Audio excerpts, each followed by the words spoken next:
All right, hi Eden, hi Lucas. Thank you so much for joining me here today on Vonvo.com. Today's date is April 6, 2013. I just want to go over two quick ground rules before we get our discussion started. The first is that right now this conversation is being recorded, and after the recording is completed, we'll be uploading this video to YouTube. Is that okay with both of you? Yeah, that's fine. Absolutely. Great. And then on top of that, here at Vonvo, we're all about our discussion staying both civil and valuable, and we don't want there to be any personal attacks against anyone. Are you guys fine with that ground rule as well? Oh, obviously. Yeah. Goes without saying. All right, great. So just because we have a bunch of people inside of the room listening, Eden, would you mind just giving a quick background of yourself and why you're so passionate about this subject? And then Lucas, you can do the same. Sure. Hi everyone, my name is Eden, and originally I'm from Kosovo. Have been living in Sweden for the last 20 years. Have been a peace activist for the last 10 years as far as I can remember. I'm really passionate about the Israeli-Palestine conflict because I strongly believe that the solution within this issue would be the solution to all the great issues we've had on all the corners of the world. I've experienced a short war of Kosovo for a year and a half, and I know that the pain is the same regardless of where you're from or what kind of a person you are. So that's why it's so close to me, and I really enjoy talking about this kind of issues. Yeah. Right. And Lucas, go ahead. How you doing? I'm Lucas. I'm from Philadelphia in the States. I'm actually currently studying abroad in Chile, Santiago de Chile. I consider myself a Palestine solidarity activist going back probably 4 years. I myself am of Jewish heritage, but for me, I mean, it's not really of a consequence in this kind of struggle. I think that it's a universal human rights struggle, and as Eden put it, so I would say eloquently that really it's the pain is the same, and it is a human question, and we have to it doesn't matter what your particular identity politics are. We all have a common human responsibility and ethical responsibility. Yeah, that's about it. Great. So Eden, where exactly do you sort of stand on this issue, and what's your interpretation of the conflict as a whole? I mean, what do you really kind of see going on when it comes to this conflict? Yeah. I mean, basically, the entire conflict is way too large and too deep to discuss in small and short details. We don't have the time right now, but what we can do is to use all the opportunities that we have all around the world and educate people. My standings on this issue particularly are that I see the world as a whole. I don't see any borders anyway. I see the human race as one human race, regardless of your gender, color, background, ethnicity, or whatever religious belief you might want to have.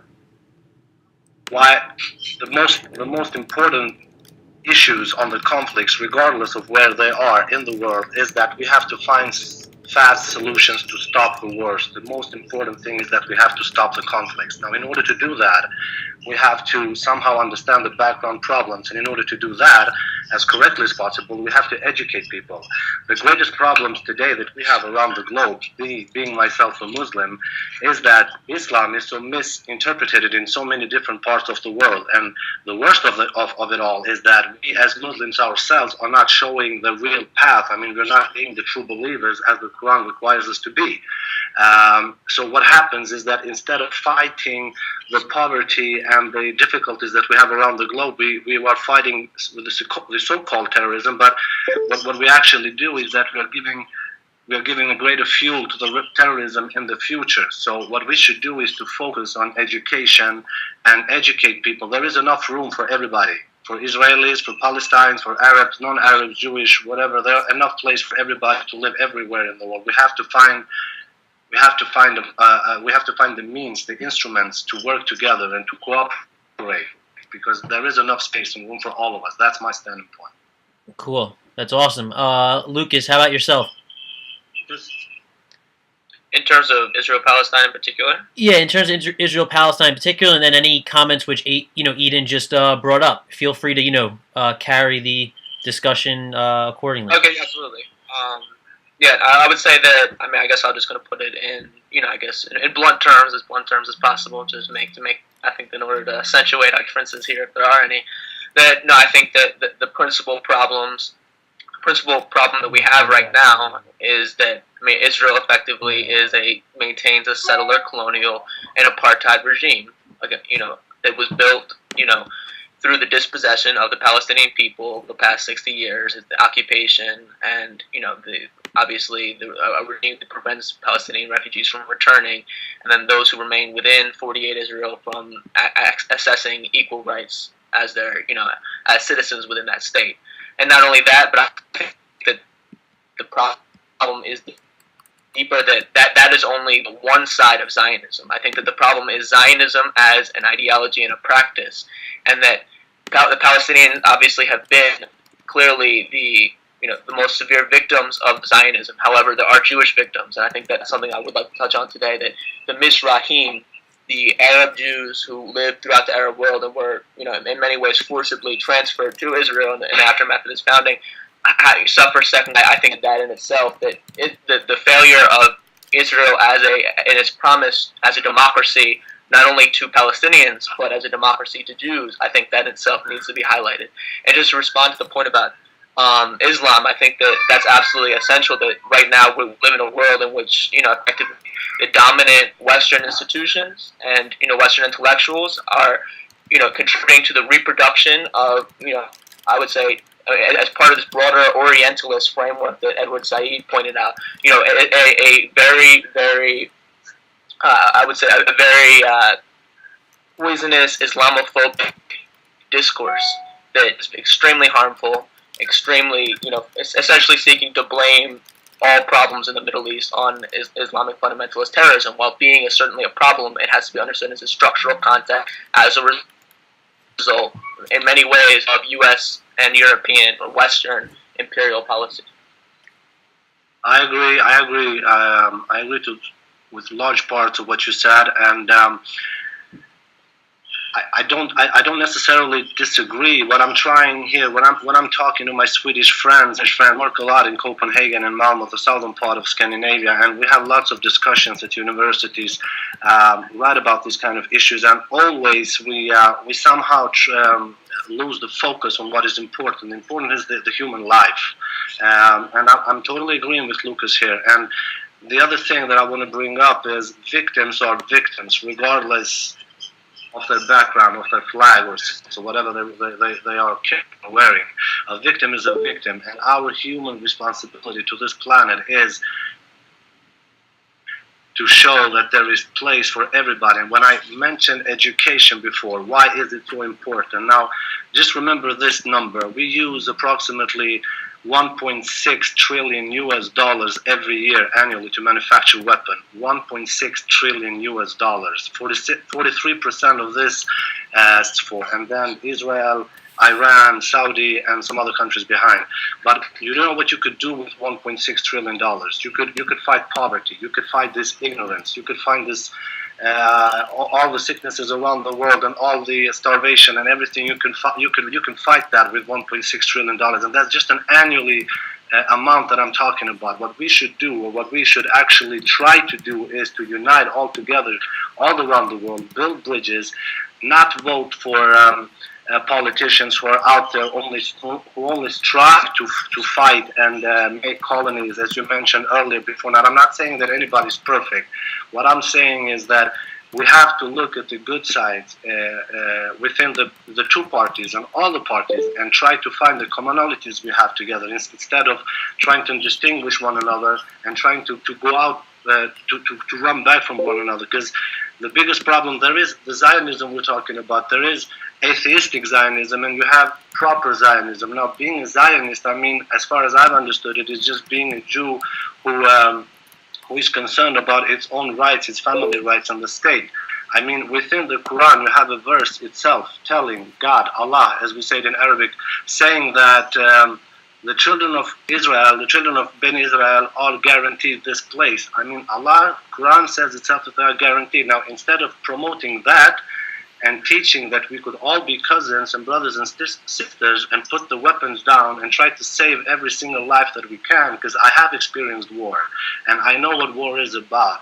It's a totally different thing to watch it on the computers and TVs, and it's a totally different thing to experience it live and see women, children beheaded, men slaughtered, elderly people burned alive, and then talk about it like it was nothing. So it Right. is something. And Right. I have it to be my main project in life is to save every human being as much as you possibly can, and then they can choose for themselves. If you provide them education, proper education, give them books instead of arms. Right. So Lucas, on any of the points that Eden's bringing up regarding, Zionism, I mean, I know you wanted to speak on that subject, so do you want to maybe counter or support any of what he's bringing up? Can you go into that? It didn't seem like Eden was endorsing Zionism. I misunderstood him, but it seemed like he was essentially espousing a position in which Zionism is as I myself share is itself an anti-humanist and in many ways an anti-humanist system and ideology, because it effectively privileges one ethno-religious group over other groups through structural racism and discrimination. I don't know, Eden, please correct me if I misinterpreted.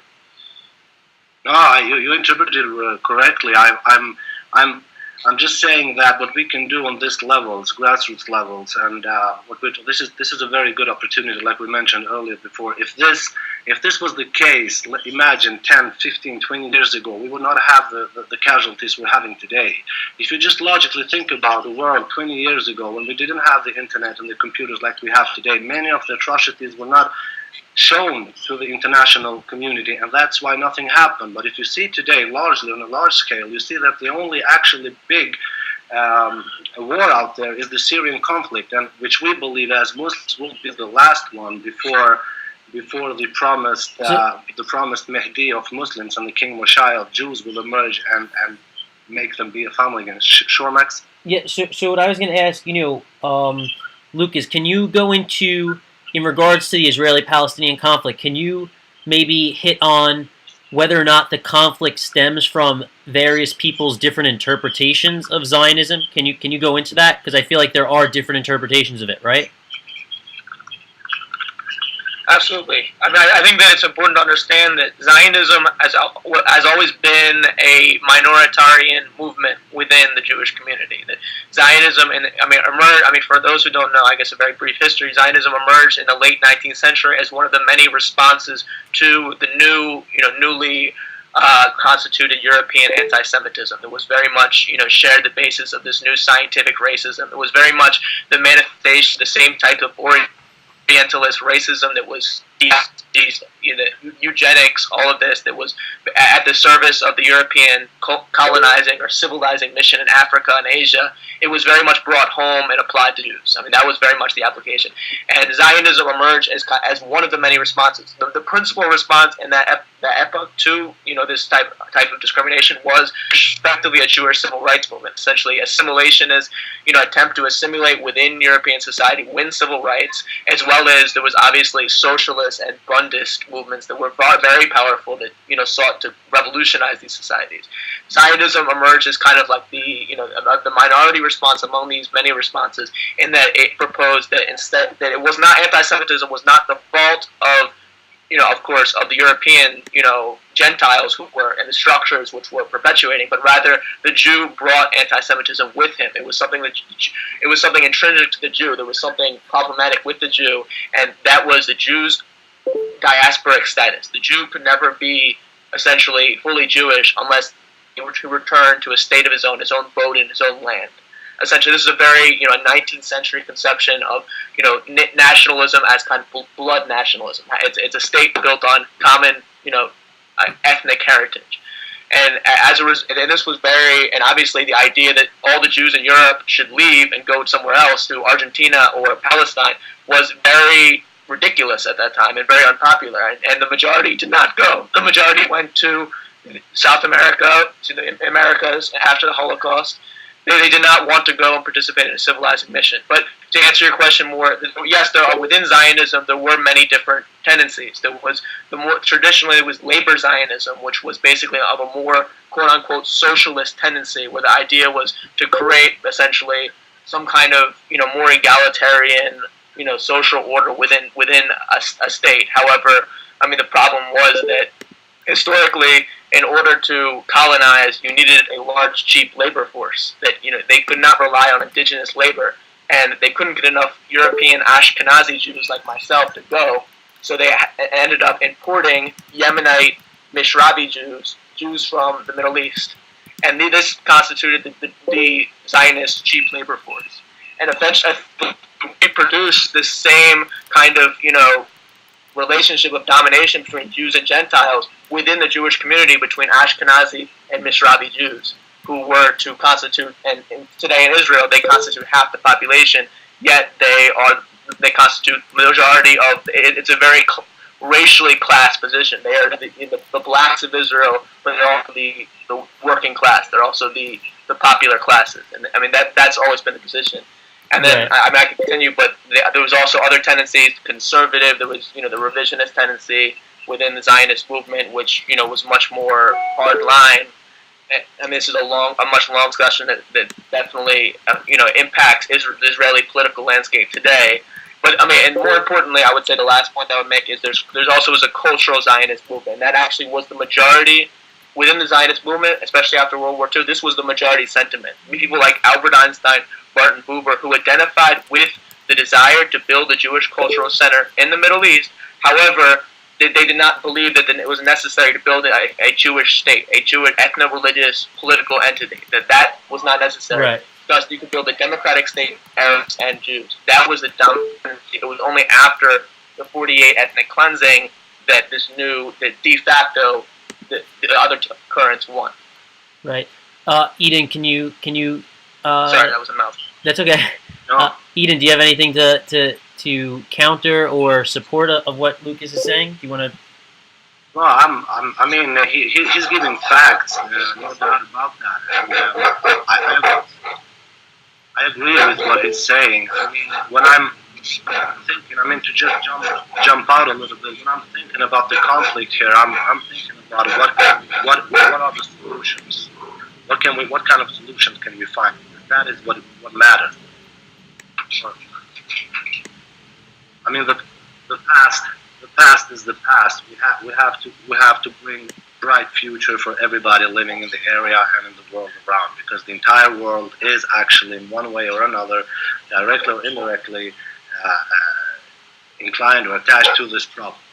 So my biggest issue here is how can we find solutions? What are the solutions? Because the reality today is that you have a majority of Jews or Israelites or Jews all over the world who think that Muslims want nothing else but just to eradicate them from the world map, to kill them. And you have a group of Muslims, a very large group of Muslims, who think the same about the Jews, who think that Jews are our first enemy and we should wipe out every Jew living out there.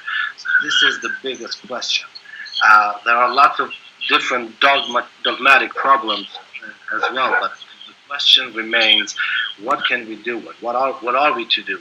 The biggest help we can do is to educate. I'm repeating that again, over and over again. We have to show our Jewish brothers and sisters all over the world that we have absolutely nothing against them.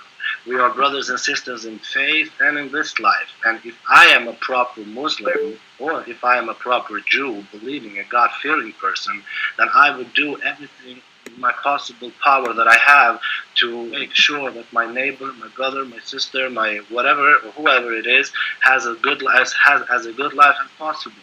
That is how a sincere Muslim and how a sincere Jew acts. I tell some of my Jewish friends that I have in Stockholm, Sweden, they wonder about our prayers and what we say.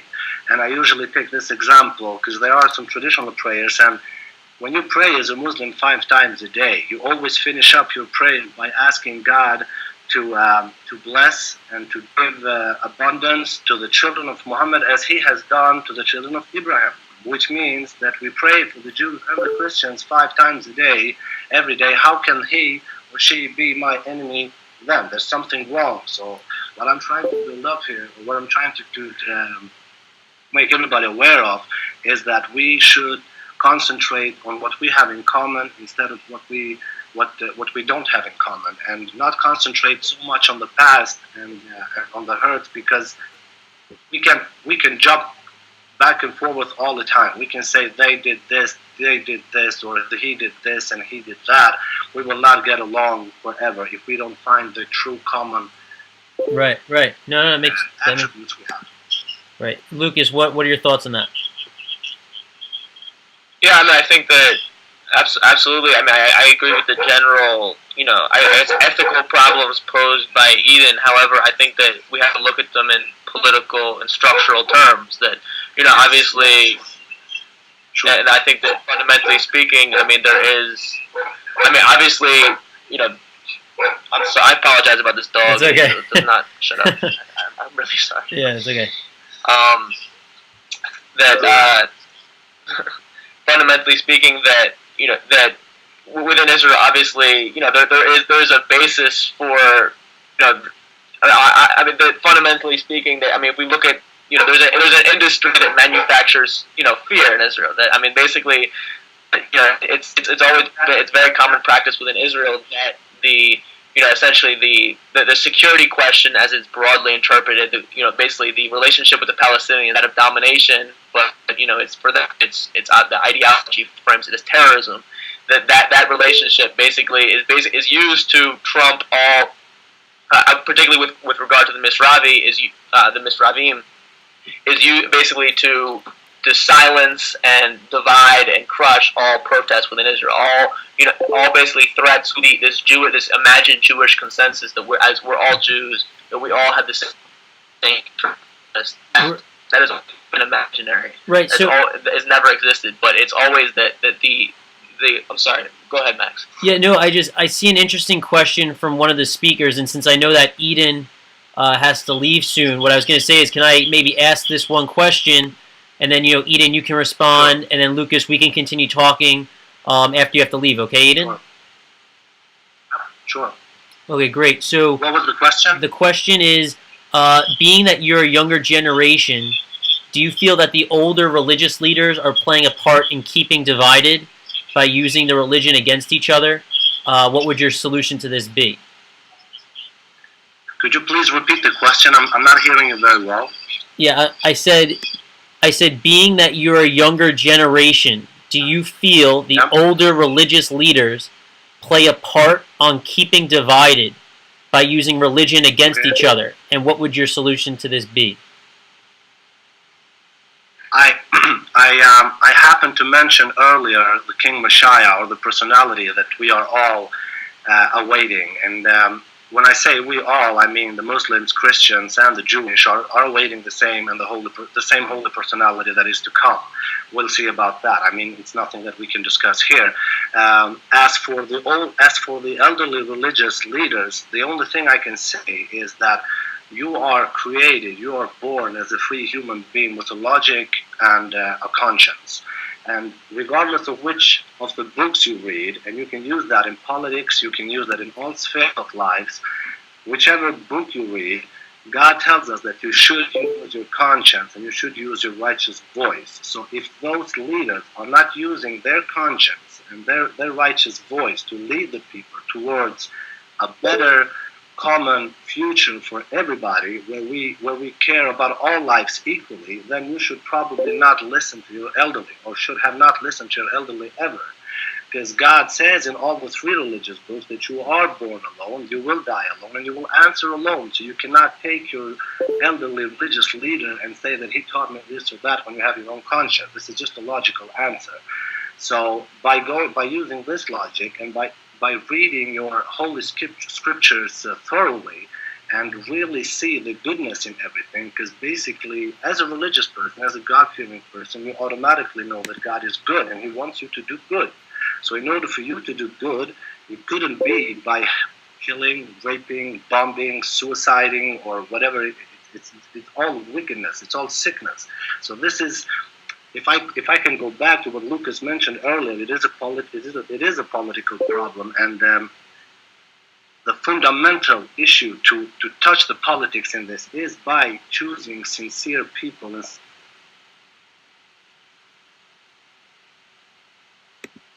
sincere politicians.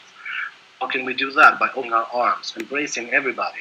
Embrace your Jewish neighbors, your Muslim neighbors, your non-believing neighbors, your atheist neighbors, your homosexual neighbors. Give them all the rights. Your rights go as far as they don't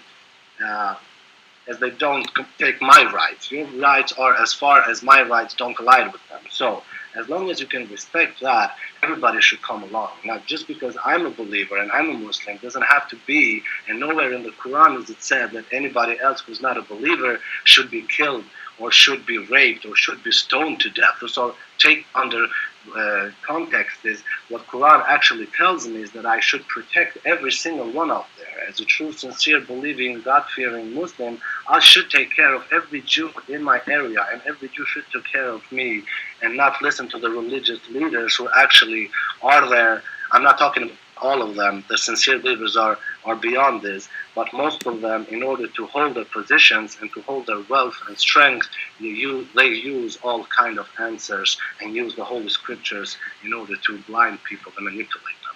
Thank you very much. I got to go to another show, but let's continue with this discussion some other time. Thank you so much. Yeah, thanks for joining. Sorry about the whole time delay difference thing. No problem. That happens. All Thank right. you. Bye-bye. Good to speak with you. Yeah, so Lucas, what I have, I've got a couple other questions that we can definitely address, but do you want to respond to that, or do you want me to go into some of those other questions?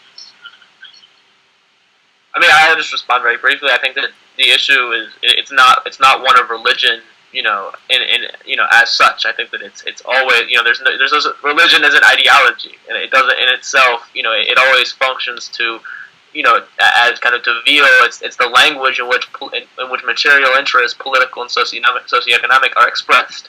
So I think that it's not an issue of how can we, I think that rather than it's a conflict of religion, it's a conflict of political and socioeconomic interests, and translate it to that language, and we need to address those very interests and how they particularly get played out, and really who really is to whose advantage and who to whose disadvantage. I mean, I think those are the particular questions. Right. So my and I'm just gonna write in the text chat if anyone wants to join Lucas. What I was gonna say is, so ultimately, my question I want to ask you was: Are there good Zionists and are there bad Zionists? Is there a distinction between the two, and can you go into that? Well, I guess historically, as I understand it, that there was, the real, I would say, the division, and it was not like a division as such, but one of the main differences within the Zionist movement going back was that between political Zionists and cultural Zionists, that between those who sought to constitute a Jewish political entity, a Jewish state, basically, on the basis of ethno-religious identity, and obviously, in order to have such a state, you need to have a Jewish majority. In a land where there isn't a Jewish majority, we have a majority of indigenous people, you have to ethnically cleanse them and take their land if you're going to constitute a Jewish state. And then there was, as I explained before, the cultural Zionist, tendency, which was much more, did not necessarily share this imperative to construct a Jewish political entity. For them, you could have Jewish cultural center in the Middle East. You could have Jews living alongside. And I think Eden kind of mentioned a lot of this. You could have Jews living alongside Muslims and Christians in the same land. With that, in the context of a democratic state, a binational democratic state. Basically that does not necessarily privilege one ethno-religious group structurally over others.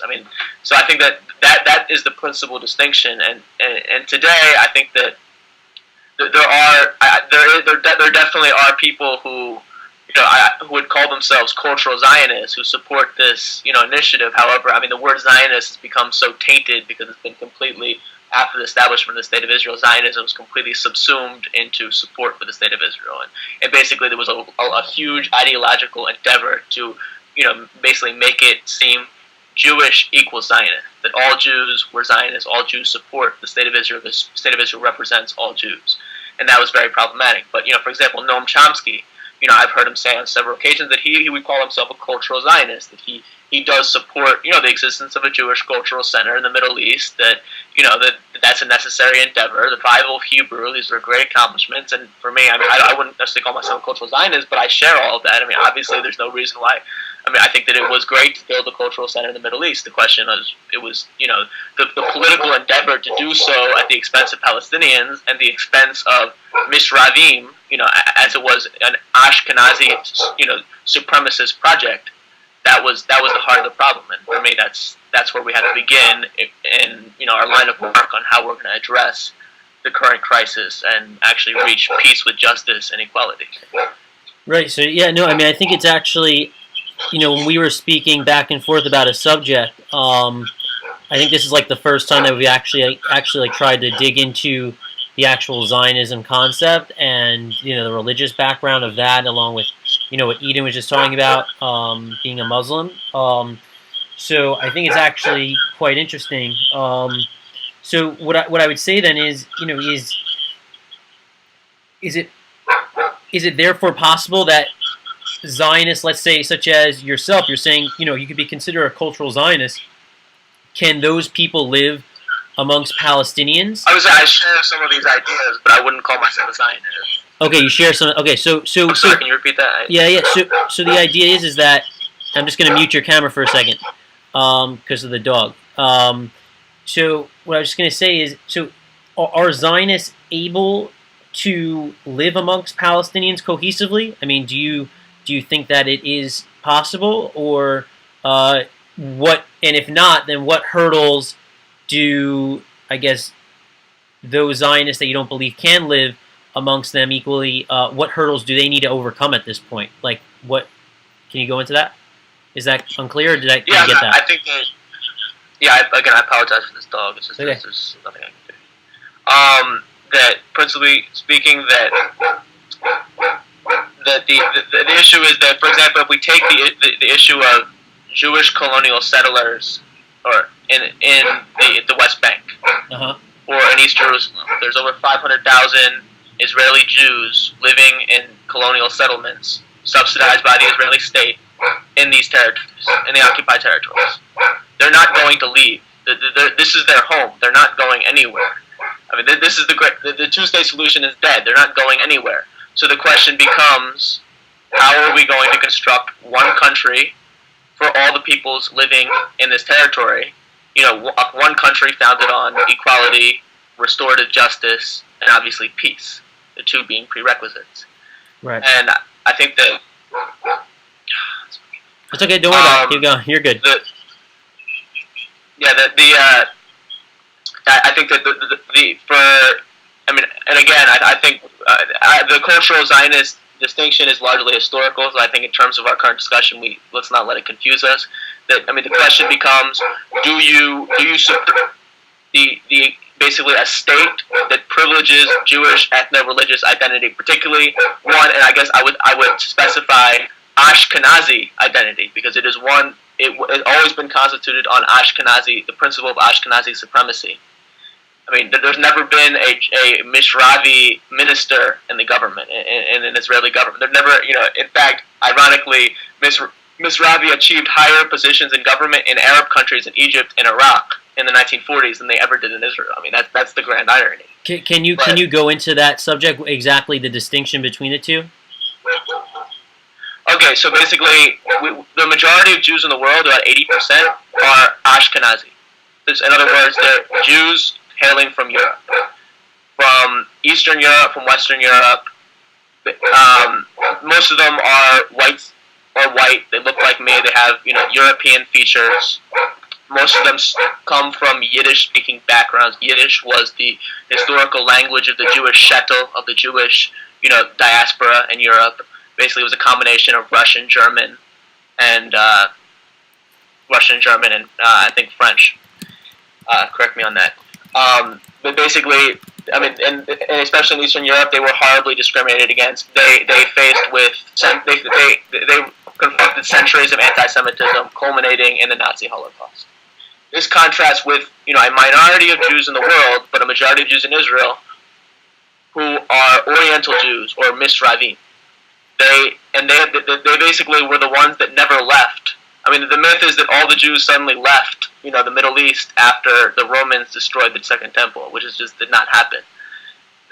Basically, they stayed, and they basically for them, these were complementary identities. These were not antonyms, and that's the important thing to recognize. They practiced Judaism, but they never confronted anti-Semitism. There was never anti-Semitism as such in the Middle East. They tolerated minorities. No one had civil rights in the Middle East. However, Christians and Muslims under the Ottoman Empire were protected people of the book. So they had some kind of protection, had rights. They were not discriminated against. And this obviously contrasts with the genocidal anti-Semitism of Europe. Right. So this was the fundamental distinction. These people had connected to the Middle East. They did not consider themselves distinct from Middle Eastern society. They made pilgrimages to Palestine regularly. There was a very organic connection in the Middle East. Right. And obviously all of this changed in the 1950s with Operation Magic Carpet, when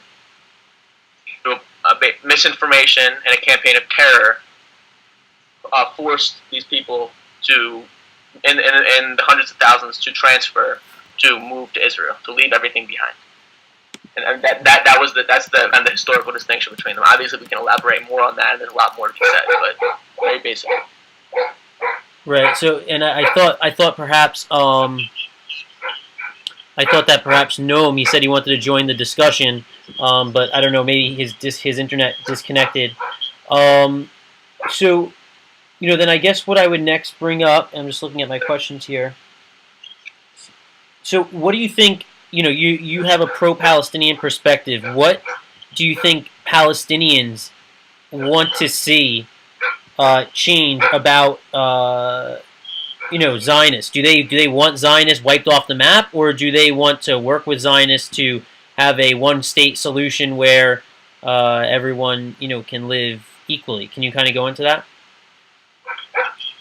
I mean, the majority of Palestinians still support a two-state solution. So they still want Israel to comply with essentially, basic, I would say, really comply with its obligations under international law to end its occupation, the basic military occupation, the longest military occupation in modern history of the West Bank, and also the Gaza Strip. Really, that being, and dismantle the settlement blocks, dismantle all the military infrastructure, create viable states. But I mean, increasingly, that is impossible. That's not going to happen. The Oslo process showed that the number of Israeli settlers doubled in the West Bank during the so-called peace process in the 1990s. There never was a will to create a Palestinian state. And Yitzhak Rabin, you can look at the documents. He says this over and over again. I mean, there will be a proto state. A state in name only. I mean, that was always the idea. So I mean, and for Palestinians, however, I mean, there is a growing, I would say, a growing minority that does support a one-state solution. And I think that more and more would be inclined towards that, especially given the current reality. But I think that in terms of, for example, living alongside Jewish settlers in the West Bank, that's a reality. That's a demographic reality. That's not going to change. These people live there. They live in settlements. They've had families there. They're not leaving. The question for, I think, Palestinians have for them, the challenge is that they can stay, however, they can only stay on the condition that they forfeit their colonial privileges. They cannot be allowed to, they can't consume, the vast majority of the water resources. They cannot continue to, have Jewish-only roads that connect them with, Israel that are, basically Palestinians are forbidden to use. I mean, they have to forfeit the privileges with the Israeli regime of settler colonialism, apartheid, and military occupation, concedes to them. And only on that condition, really, can they stay there. I think that would be the position of the majority of Palestinians, and I think that's the Palestine Solidarity Movement, I think, as well. I mean, the problem is not Jews or, the problem is Zionists. Zionism being an ideology and practice of Jewish privilege. And Israelis need to be willing to have to be convinced, and I would say pressured, to forfeit those privileges. And that's the condition for peace.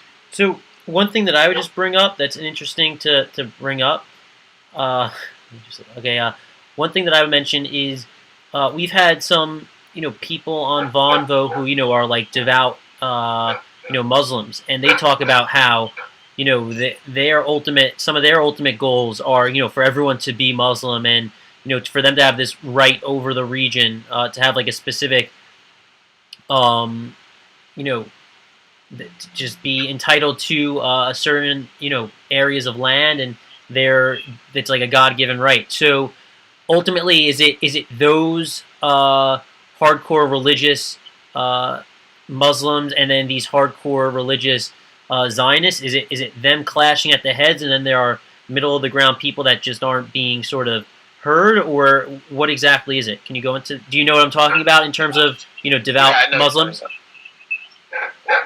I mean, the vast majority of settlers in the West Bank, for example, are non-ideological. They're economic settlers. They went to and the majority, many of them are misravim. They went to the West Bank because they could not get economic opportunities, housing.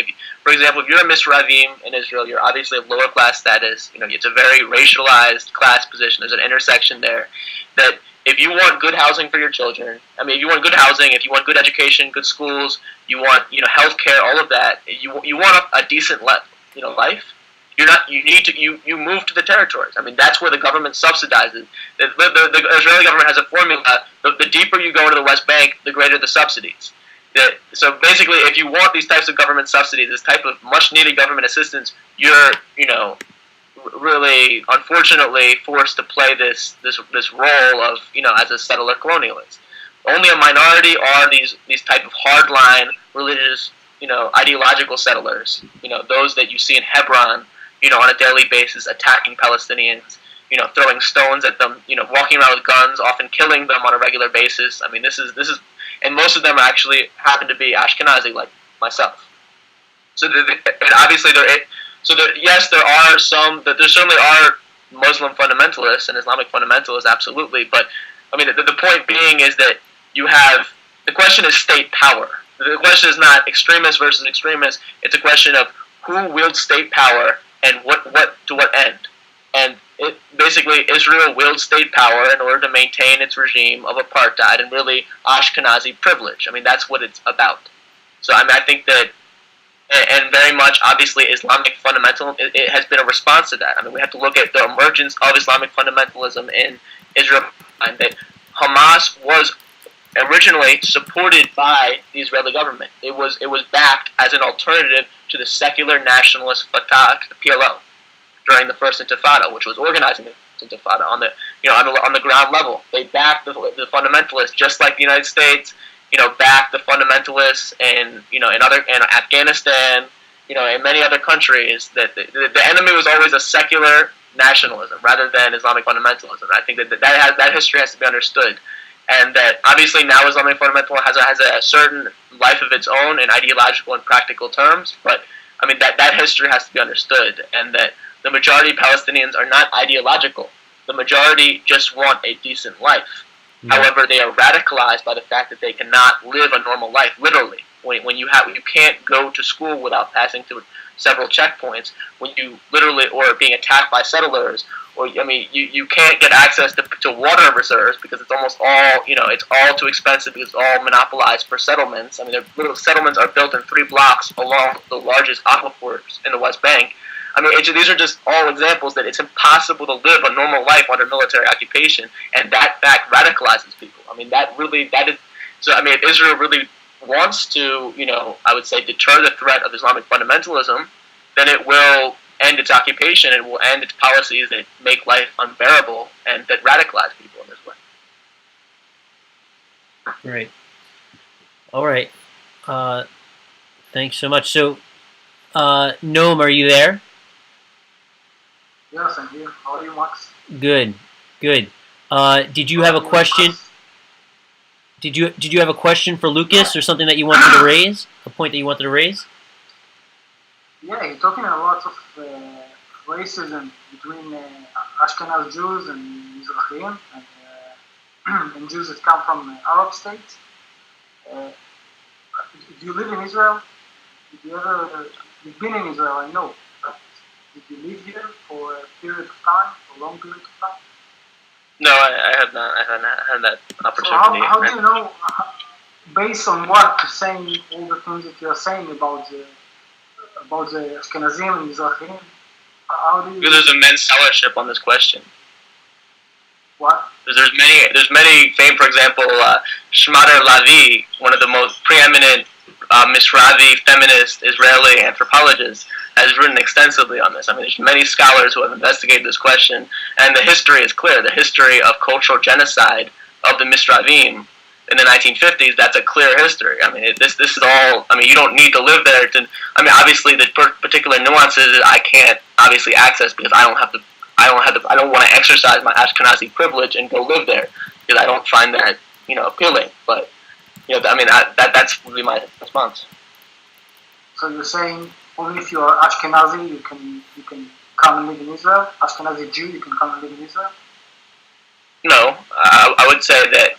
But I would say that basically the system, the law of return systematically, has historically benefited Ashkenazim because they're the majority of world Jewry. And I think that, I mean, the politics of immigration are very important in that way, in the sense that 1 million Jews in Israel have foreign passports.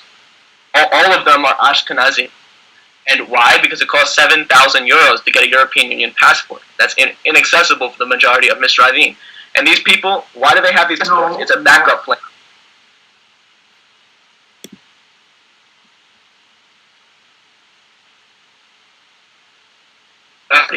The Zionist project will collapse, and this is their backup plan. Their plan B to get the hell out of the country before that happens, when it does. Okay, first of all, the Ashkenazi Jews have a European passport because they have the right to claim a European passport because their grandfathers came from Europe after World War II. The Mizrahim doesn't have a European passport because they came from Arab states. I don't know if some Mizrahi Jew in Israel claim a Yemen passport, they will give them a Yemen passport. I don't think so, because they kicked them out and they suffered a lot for a long time of years.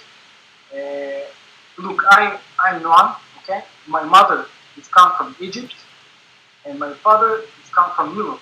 Not my father, my grandfather, okay? In the beginning, you're right. It's one of a lot of racism between Ashkenazim and Mizrahim and all this stuff. But it's like in every country, in the blacks, in America, and all minorities that new in the country.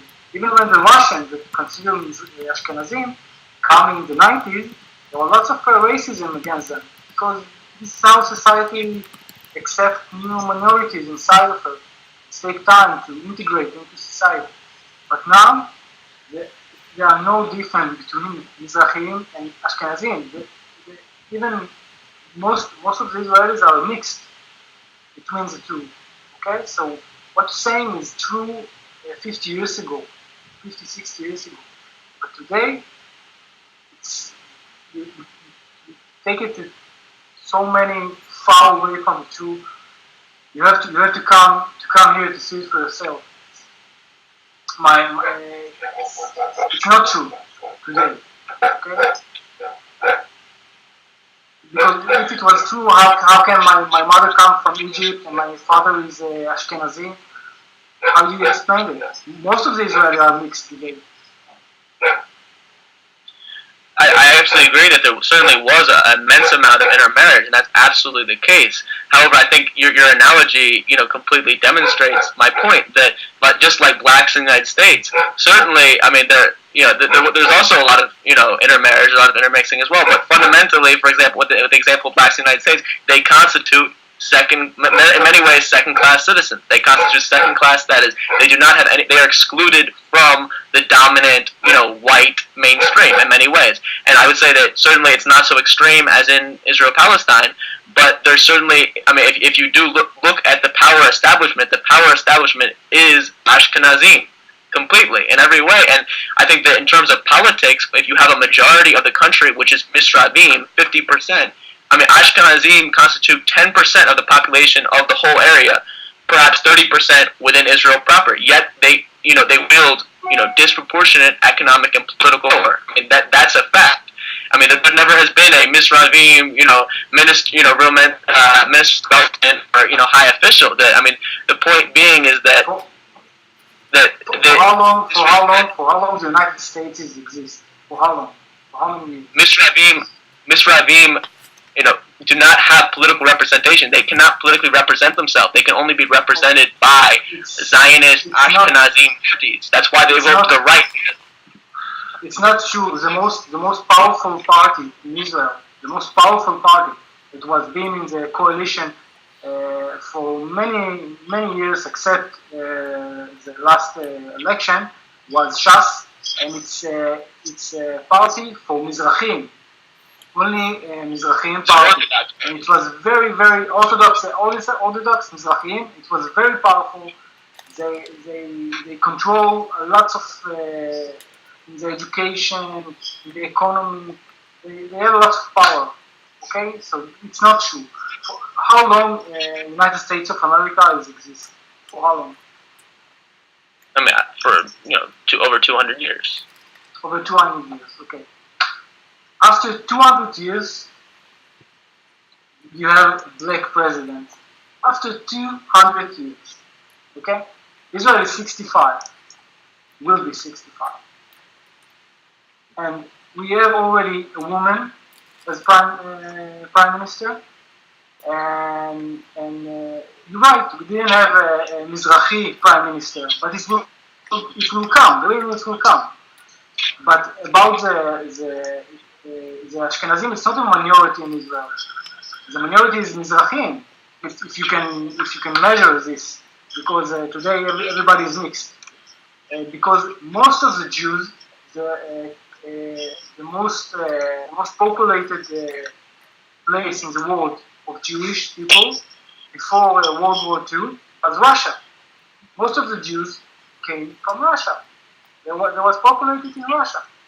But most did not come to Israel. Most, like my grandparents, went to the United States and South America. Yeah, and after and Zionism, that I don't know, you almost compare it to Nazism. That what the anti-Israel trying to do, it's not true. Zionism is the purpose of Zionism was a solution for the Jewish people. The Jewish people in Europe said we cannot live time after time when somebody tried to kill us every time. The last time was Hitler, and they tried to think about the solution. And the only solution they can see is to come back home to Israel and establish a Jewish state. Okay?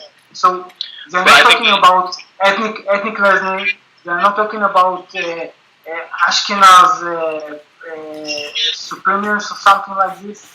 I don't know when you take this stuff out, from where? I don't understand. I read on Wikipedia. Go read on Wikipedia. The definition of Zionism. I'm reading scholar. I'm an anthropologist. I'm not reading Wikipedia. And I think the fundamental point is that I think that I can cite some articles right now that Ashkenazim constituted a very small minority, because that's the historical case is the majority of European Jews could not be persuaded to go participate in the colonial venture in Israel-Palestine. The vast majority went to the United States and South America. And this fact entailed that if you're going to build a Jewish demographic majority, you had to attract Jews from the Orient, Jews from the Middle East. And I think that what you're saying about this history of anti-Semitism, yes, that's true. But that's true for Ashkenazim. That wasn't true in the majority, really in the largest sense, for Mizrahim. There was not this history of genocide against Mizrahim in the Middle East. And you want me to call my mother? You want me to call my mother, and she will tell you about how they live in Egypt? Obviously, there were cases of anti-Semitism. I mean, there were cases of discrimination, but not anti-Semitism as such. That this is the historical difference. That there was not that Arabs historically, Arab Jews constituted a organic part of the Middle East, and they were not viewed the same way in the same terms of scientific racism which Jews in Europe were viewed. That was a distinction. They did not face it. And then I would say that in Israel, this manifests this segregation and the discrimination that Mr. Rabin faced, because in the teaching of history, and for example, in Israeli schools, the textbooks don't talk about, they don't, really treat the nuances of Mr. Rabin, history of Mr. Rabin. They don't show. How do you know? Do you learn in Israel? Actually, they did have a distinct history that they did not share the Ashkenazi history. Again, I'm looking at scholarly texts that analyze textbooks. If you look at Ella Shohat, for example, Sephardim and Israel Zionism get you the citations that you would like. Okay, give me I'm not denying your personal experience. I'm trying to say that there's certainly there is that these larger structures are often beyond. This is the sociological, point of view. It's beyond our immediate experience. It's often naturalized surface, and it's a larger structure, and that structure has been Ashkenazi privilege in many ways. Long before the establishment of Israel, the Arabs in this area planning with Hitler, with the Nazis, how to kill the Jewish minority that live in this area. Before the state of Israel established, and before the Zionism built the state of Israel and all this stuff, the Jews in Arab country was live. It depends which day you ask them. One day everything can be okay. The other day, after the praying Friday, the Muslim pray, like it's happening in Egypt, they will come to a Jewish neighborhood and start slaughter everybody. It depends which day you see them. I can give you examples. I can give you examples from history before the state of Israel was established. You have riots in Eretz Israel also before Israel was established. So it's not true. The Jewish every minority in a Muslim country have they are definitely not second citizen, third class citizen. The second is the animals. Okay, look at the coast in Egypt. Every day, the Muslim over there tell them, you're going on Saturday. The Jews, we finish the Jews on Saturday, and then we go to the Christian on Sunday. You don't hear about it because the media. Can you guys hear me? Yeah, of course. I can hear you. Okay. Can I step in or no? Sure. I was going to say that, principally speaking, that if that were true, and obviously I'm not trying to make out the Middle East as under the Ottoman Empire as a paradise for Jews in any kind of way. I mean, obviously no one had civil rights, so it was very difficult. But and certainly there were cases of discrimination. Obviously there was massacres, riots, etc. But the point being is that there was a general, anti-Semitism as such does not exist, and the evidence for this is that after the establishment of the State of Israel, the in the Middle East did not support the Zionist project. They did not jump at the idea of coming there. They had to be forced to immigrate by a Israeli policy of terror, of disinformation, of bribing Arab leaders. The Mossad planted bombs in synagogues in Iraq. This is all well documented. And actually this contracts with the high positions that many Jews had achieved within governments, within post-Ottoman governments. For example, the finance minister in Iraq and Egypt in the 1940s were Jews. I mean, this is important to note. I mean, I'm not trying to say that the general position was amazing, but there was clearly a distinction between the absolute systemic material deprivation and genocide faced by European Jews. I mean, to equate the two would be historically erroneous. I didn't hear all what you said because you are breaking up. But Jimmy, do you want to say something? Yeah, I was still wondering if maybe you two wouldn't mind shifting the focus a bit to maybe talking about resolutions to this conflict. Yeah, sure. I don't care. Okay. Can you give us a background about it, Jimmy? Sure. I live in Sweden. I live in Sweden. I don't have any connection to either Judaism or Islam or Christianity. But I think a bit like Edin that spoke earlier that this conflict plays into many other problems. So I think this conflict needs to be resolved if it can, to really help with a lot of other problems like terrorism in other places than Israel, Palestine, and also things like he talked about, like funding. A lot of funding goes to this area from both the USA and world and so on. And of course, there's a lot of suffering, of course, mostly among Palestinians, but also among Israelis. So there's a lot of good reasons to fix this. And I was wondering what you think, Noam, from your Israeli perspective about the peace process, and also Lucas, if you really think that the two-state solution is completely dead, or what do you feel? Okay, Lucas, you want to be first?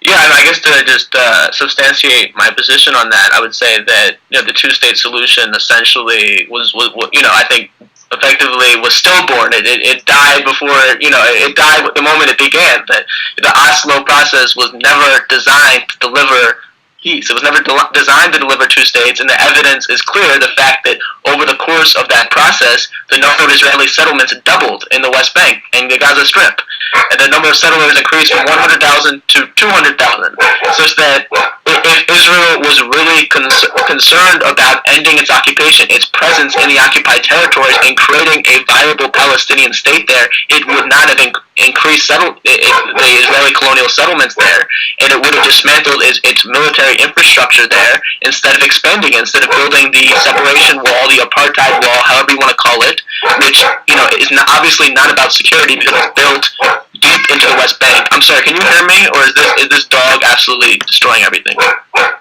I hear you. Okay, I'm sorry. This dog is, I have no control over it. It's not my house. I would say that we're at a point where Palestinians directly control 17% of the West Bank. 60% is under direct Israeli military control. There's 500,000 Israeli settlements in the West Bank. The geography of the West Bank has been completely reconfigured to benefit Israeli control. So I think that the Israeli government shows no will to reverse any of this. And in fact, the recent developments in E1, the creation of 14,000 new units or whatever, that just further substantiates this point, that the two-state solution is not going to happen. And if there's no two-state solution, we have a de facto one state. And if you have a de facto one state, what's going to happen 40 years down the road when Jews constitute a very small minority within Israel? Because that's the future. Jews right now it's about equal demographically, but that's going to change, and very rapidly over the next few decades. May I answer that? Yeah, sure. Okay. Well, I would just like to say that actually with land swaps, you could swap maybe 350,000 of those settlers back to Israel. So that would leave only 150,000 of the settlers to be handled in the form of either becoming Palestinian citizens or to be dismantled. So, just wanted to say that. I would just respond to that very quickly. If you want to say, do you want to go, Noam? No, respond. The necessity of it for I guess we're talking about two different two-state solutions. The official discourse talks about a Palestinian state, but this idea it never could be a viable state. We're actually talking about a viable state with territorial contingency. Then fundamentally speaking, that would be impossible because land swaps would the three main settlement blocks that are deep within the West Bank, Ariel in the north, E1. Excuse me. I'm sorry, I'm blanking on the second one. And then the Arba in the south. Those three blocks are built on the main aquifers. I mean, this was planned. Alan, the labor general in the 1960s, after they won the Six Day War, he devised this plan to create these blocks that would effectively, make impossible any Palestinian state. And this was the labor strategy, and it has worked. There's no way you can really dismantle those and create without completely dismantling them and create a viable Palestinian state. And that's not even addressing all the other issues like refugees. But Lucas, I wouldn't include Ariel to Israel. I would leave that to the ones to be handled by either dismantling or to become Palestinian citizens. What do you want to say? I want to go back to your original question about basically for my point of view as an Israeli about the peace process. First of all, I support peace. I think this is all I want, really. One is peace, and two is that my children will have a place to live in, and three, they will not have to go to the army. About the solution that you suggest, this is the main direction the peace process was going until I think 95 or something like this, after the Oslo Agreement and all this stuff. If you see, this is what we want. We withdraw from Gaza. Okay. About the settlements, Lucas said before they will never leave, and it's not true because Israel shown through history that we are willing to give territory for peace. You can see it in Sinai. We have lots of settlements over there, very beautiful cities, and for peace, we took the army and take them away from there. In Gaza also, we have settlements over there, and the army came inside, took people out of their houses. Okay, so it's not true. If it will be a real peace process, we will do this step. We did it without peace process in Gaza, so I don't see why we will not do it for peace. We are willing to do it. I'm telling you as an Israeli, I'm willing to do it. Sounds good. For peace, for real peace. Okay. But the truth is, the ugly truth is the Palestinians. I don't think the Palestinian people, the little man in the street, want peace, but the government over there, the leaders over there, doesn't want peace. They're affected by extremists in Gaza. Terror organization, very extremist terror organization is controlled over there and funded by Iran, okay? And they not really want peace because if they want peace, Yasser Arafat can agree to the peace process that's offered by Ehud Barak, given 98% I think from the territories. You can finish the conflict over back then, okay? But you can hear them saying over and over again that Palestine will be free from the river to the sea, which means all Palestine, sorry for doing that include Israel. They will not give up the right of return because the right of return will terminate Israel as a Jewish state. I can give you lots of examples. The education is over there. The education, you are growing up over there, and the most dominated, educated that you get over there is to aid the Jews. And I can give you live example for this stuff. So first of all, I think we need to work on the education. This is the first step for peace. Education. I think they just respond to a bunch of things, but I think to begin with the last point that about Arabs teach their children to hate. That's a very common, I would say quite racist stereotype that's completely unsubstantiated by any evidence. And quite to the contrary, if we look at various studies of Israeli textbooks, from Israeli academia, you found the opposite. You have found very negative images of Arabs in Jewish textbooks, in Israeli Jewish textbooks. Give me an example.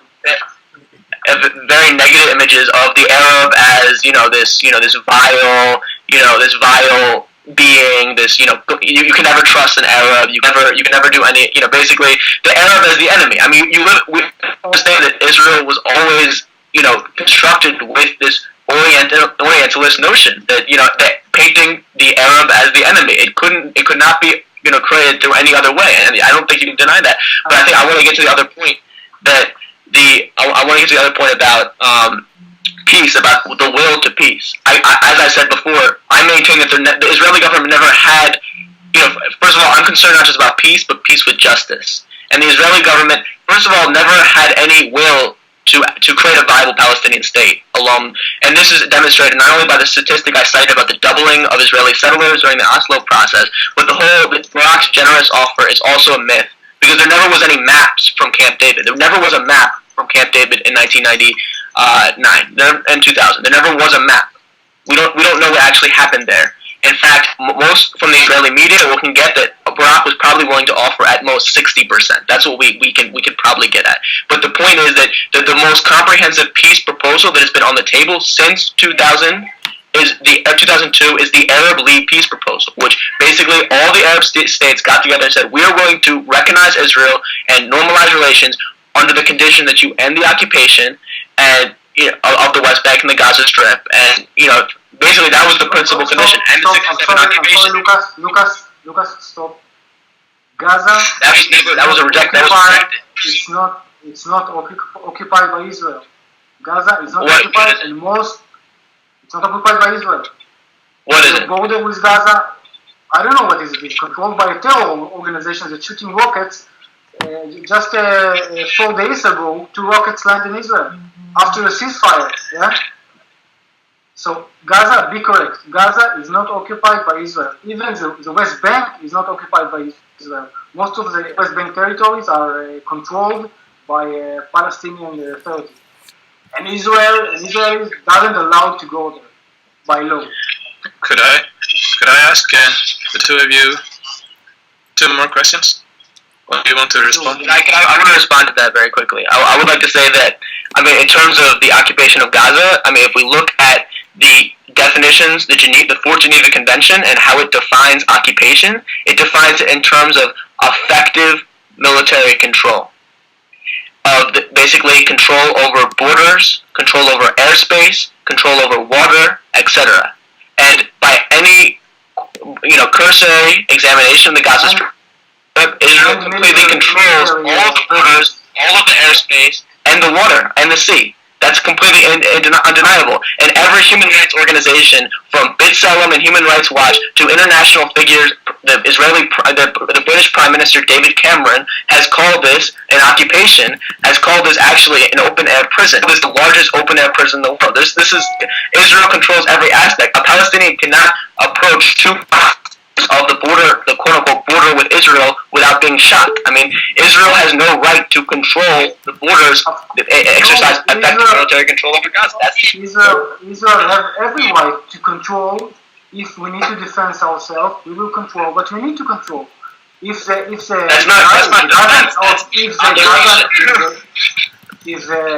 Gazan people didn't choose a terror organization that his main goal is the destruction of Israel, and didn't shoot rockets inside Israel for 9 years, it will not be necessary to control the airspace and all this stuff. And you didn't mention that since we withdraw from Gaza, we are still giving them free water and free electricity that I pay for them. Okay?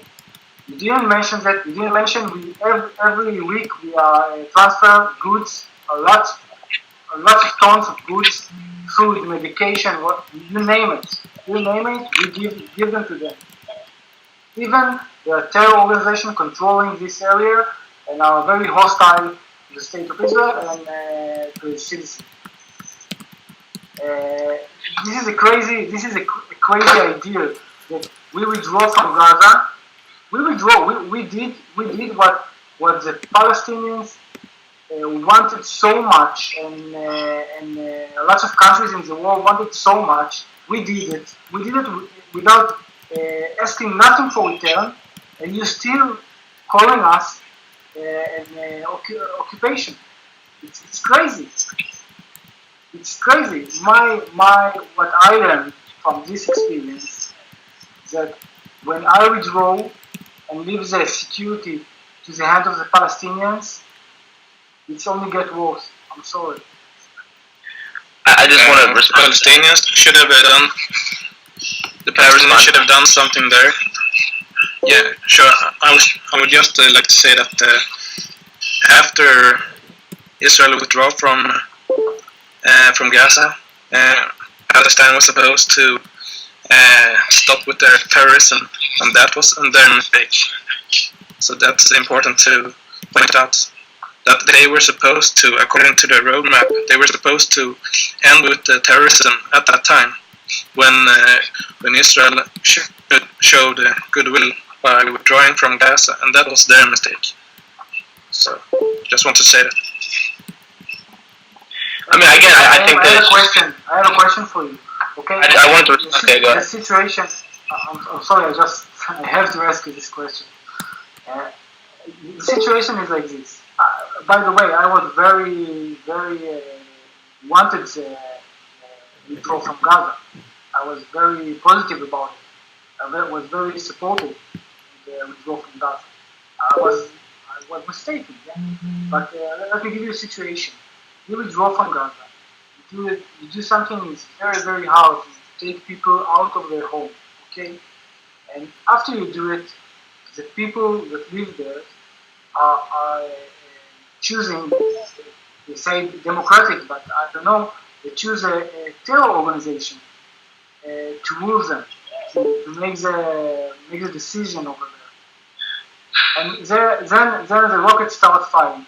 What do you suggest for the state of Israel, for Benjamin Netanyahu or the government to do in this case, when 1 million citizens is under fire? Again, I'm going to respond to that. I'm going to say that, again, it's just completely ridiculous, the concept that Israel is not occupying the Gaza Strip when Israel exercises effective military control. I ask you a question. I'm answering your question. Answer your question. No, you are going back to I would like to make my occupying Gaza. Israel is not occupying Gaza because but let me make my case for the fact that Israel is occupying Gaza. Allow me to make my case. Okay. My case is based on international law, on the Geneva Conventions, on the Hague Convention, which defines effective military control.